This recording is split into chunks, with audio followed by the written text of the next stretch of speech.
Welcome to a deep dive into the world of marriage and family in Islam. Sounds fascinating. We're going to be looking at marriage and marital happiness in the shadow of Islam. Oh, interesting. It was written by Yusuf Ali Badawi and translated by Paris Jones Yazdan. Okay. We're going to get into some really intriguing perspectives on marriage and spousal roles and family dynamics, all from an Islamic viewpoint. Yeah, the book really digs into how marriage is seen as this pathway to spiritual growth and social harmony and even inner peace. So it's not just about finding the one romantically. Yeah, exactly. It's way more than just a romantic partnership. There's this quote from Imam Ghazali, who was a super influential Islamic scholar, and he basically compares uncontrolled desire to the disruptive forces of private parts and the belly, which I thought was pretty interesting. Wow. Yeah, and he says that marriage is supposed to help you manage those desires. He actually says that uncontrolled desire can lead to corruption of the soul. So marriage is kind of like a framework for managing those really powerful feelings. Yeah, kind of like that. There's also this story in the book about a guy, a super devout man who actually turns away from God because he's so in love with this woman. Oh, wow. Yeah, and it shows how even the most pious people can really be affected by those feelings, and how marriage is a way to kind of navigate those feelings. It really makes you think about the purpose of marriage across different cultures and how those ideas are shaped. For sure. But how do you even go about finding a spouse in Islam? What's that process look like? Well, the book talks about 9 specific qualities to look for in a potential spouse. Okay. Some of them are, kind of universal, like piety and good character. Yeah. But some of them really highlight the traditional perspective of the book. There's a big emphasis on things like virginity and youthfulness, which I guess can feel a bit jarring compared to some of our values today. It's really fascinating how cultural values play into these things, Totally. There's even this story about a young woman who rejects this older suitor because she's worried that he's going to soil her clothes and waste her youth. Oh, wow. Which I guess shows how important it was to marry within a similar age range back then. Yeah. And speaking of tradition, Islamic courtship customs are pretty different from, modern dating. Yeah, how so? They place a lot of emphasis on getting the woman's consent and often involve intermediaries in the process. And there are even certain ways that you're allowed to see a potential bride. Interesting. And the woman's guardian, like her father or brother, plays a pretty big role too. So how much say did women actually have in choosing their husbands then? It's not as straightforward as you might think. Okay. The book tells a story about Caliph Umar. He tried to arrange a marriage for his daughter, but she still had the right to refuse. Oh. So it highlights how women weren't totally powerless, even in this very traditional system. That's really interesting. It shows how these cultural practices can be more nuanced than they might seem on the surface. Definitely. What else about courtship in Islam? Oh, this is interesting. So there's a hadith, which is basically a saying or a story about the Prophet Muhammad, and it warns against being alone with a non-mahram woman. A non-mahram? Yeah, a mahram is someone you're forbidden to marry, a close relative. And so a non-mahram would be someone you could potentially marry. Oh, okay. And this hadith says that if you are alone with a non-mahram woman, Satan is the third among them. Wow. So it really emphasizes avoiding those situations that could lead to temptation, Yeah, for sure. That's a very different approach than the casual dating norms in a lot of places today. Yeah, exactly.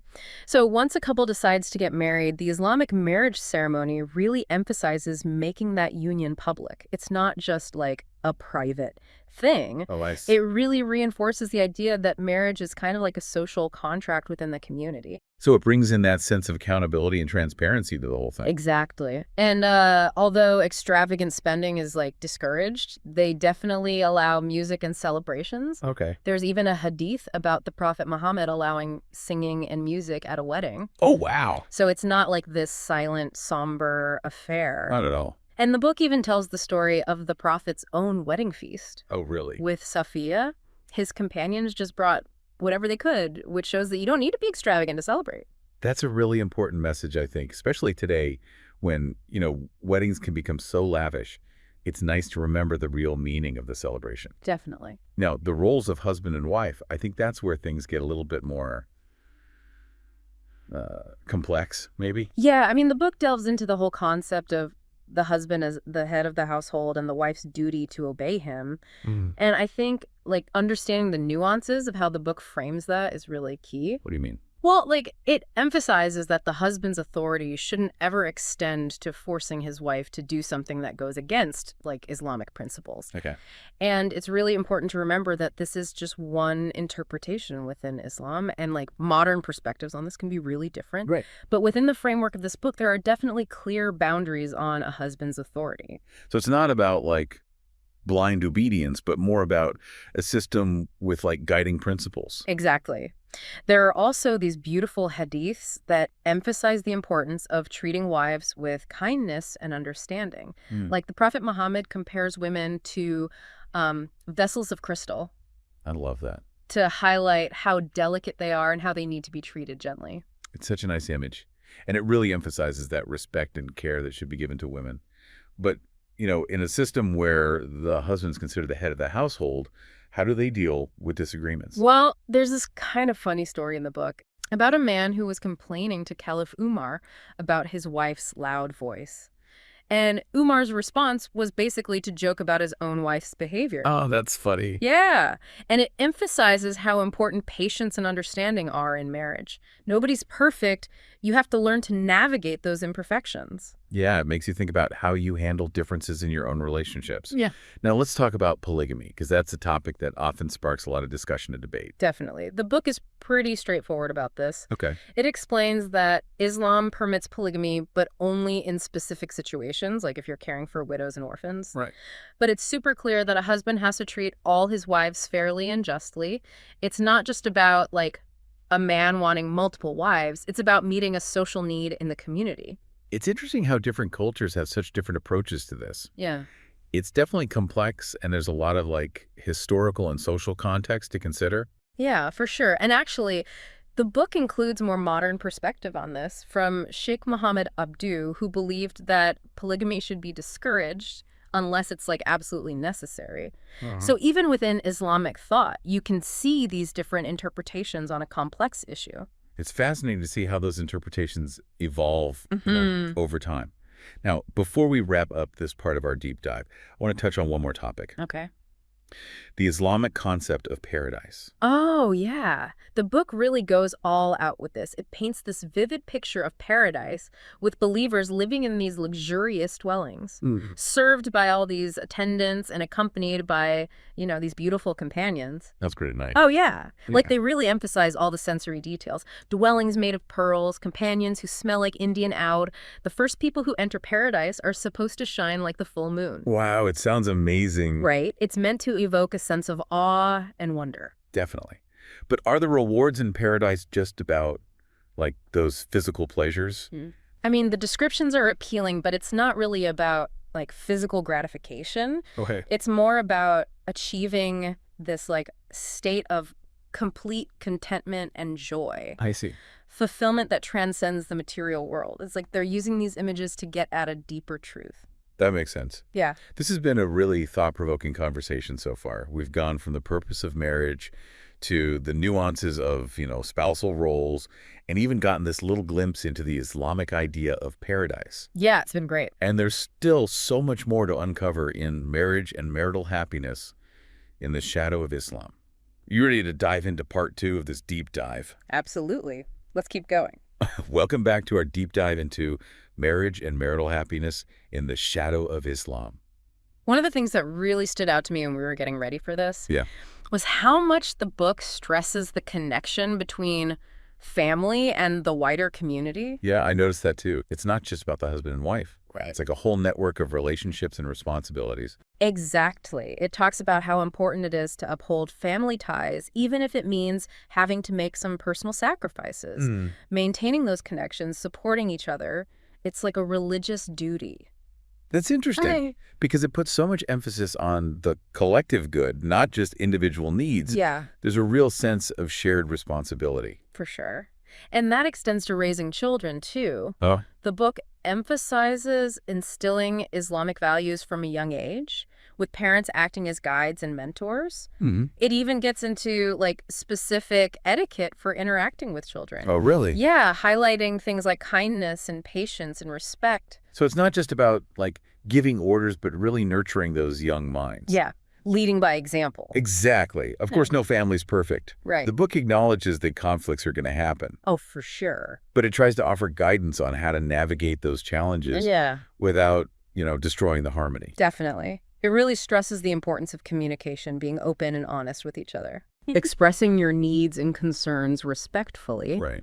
It even suggests, like, if you need to, involving a third party.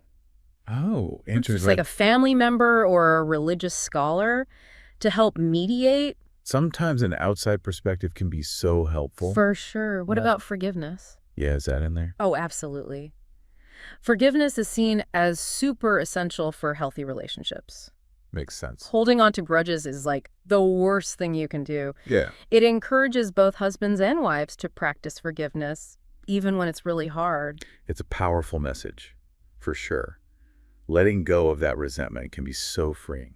Totally. Mm-hmm. But what happens when things get so bad that forgiveness isn't enough? Right. Well, the book does acknowledge that sometimes, despite everyone's best efforts, relationships can break down. Mm-hmm. It talks about divorce, explaining that while Islam permits it, it's really a last resort. So it's not encouraged, but it is an option. Right. And there are specific procedures to be followed. And they always encourage reconciliation before taking that final step.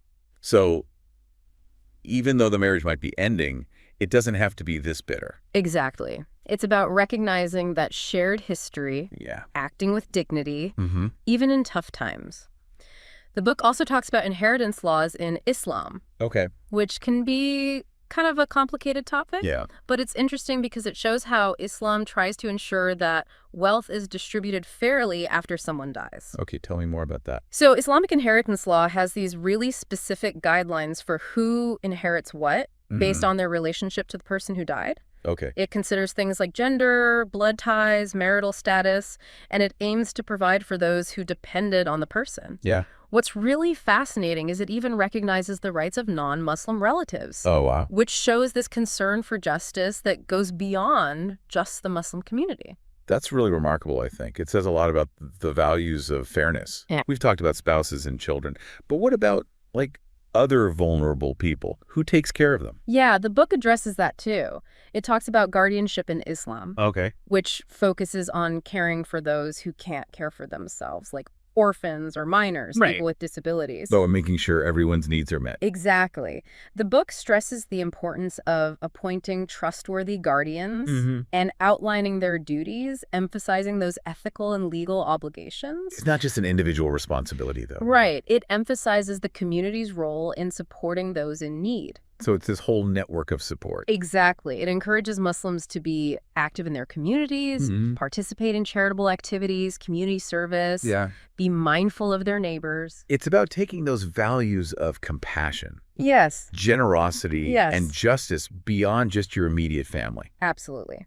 Now, one thing I really appreciate about this book is that it doesn't shy away from tough topics. Okay, like what? Well, for example, it directly addresses domestic violence. Oh. Wow. It condemns all forms of abuse, making it very clear that Islam prohibits any kind of harm or mistreatment within a family. That's so important. It is. The book also talks about the rights of victims and how important it is to seek help and support if you're experiencing abuse. Yeah. It even encourages community members to step in and offer assistance to those in need. It's a good reminder that silence can be really harmful. Definitely. We all have a responsibility to speak up when we see something wrong. For sure. So far, we've covered a pretty wide range of topics. We have. All related to family and community life. What else is there? Well, there's one more area I think we should talk about. Okay. It's a bit delicate, but it's important to address. You're talking about intimacy in marriage, right? Yeah. It's definitely a topic that can be, a little sensitive. Sensitive, yeah. Yeah. But it's also a really important part of marriage. Oh, absolutely. And the book actually goes into a lot of detail about what's considered halal permissible. Yeah. In the marital bed, it's actually pretty fascinating. It shows how Islam sees intimacy as this like sacred act within marriage, and there are these guidelines around it. It makes you realize how differently cultures approach this whole aspect of marriage. Right. So what kind of guidance does the book give? Well, for example, it really stresses cleanliness and hygiene, both before and after intimacy. Makes sense. It even talks about like the etiquette of conversation and touch, emphasizing tenderness and respect. I see. It's not just about fulfilling physical desire. Right. It's about nurturing that connection between the husband and wife. That's a very different perspective than what you often see in, like, the media. Yeah. Where it's all about the physical stuff. Exactly. And what's also interesting is that the book really encourages couples to engage in foreplay, to be mindful of each other's needs and preferences. It even mentions certain intimate acts that are, might be taboo in other cultures. Interesting. It kind of challenges this idea that Islam is like super restrictive or prudish. Yeah, I see what you mean. About intimacy within marriage. It sounds like it's more about promoting a healthy and fulfilling intimate life, but within the boundaries of marriage. Exactly. Approaching it with reverence and respect, Yeah. Understanding it's this special act that can strengthen that bond. That's a beautiful way to look at it. Yeah. Now, we should probably mention that this book is written from a traditional Islamic perspective. Yeah, good point. Modern interpretations and practices can vary, and it's always a good idea to talk to a religious scholar if you want guidance on specific issues. For sure. Context and interpretation are so important with any religious text. Well, as we wrap up this deep dive into marriage and marital happiness in the shadow of Islam, I have to say, I've learned so much about Islamic perspectives on marriage and family. Me too. It's been really eye-opening to explore all these different ideas and practices. This book offers a glimpse into a world that might be totally unfamiliar to some people, but it also highlights those universal desires for love and connection and meaning that we all share. It's a good reminder that learning from different perspectives can really broaden our understanding For sure. of ourselves and the world. Absolutely. Well said. We've only scratched the surface of this book, but I hope this deep dive has sparked your curiosity. Yeah. If you want to learn more, definitely check out Marriage and Marital Happiness in the Shadow of Islam. It's a fascinating read. And remember, this is just one perspective among many, and it's always valuable to keep learning and engaging with different viewpoints. Couldn't agree more. What were your biggest takeaways from this deep dive? Share your reflections with us. Yeah, we'd love to hear your thoughts.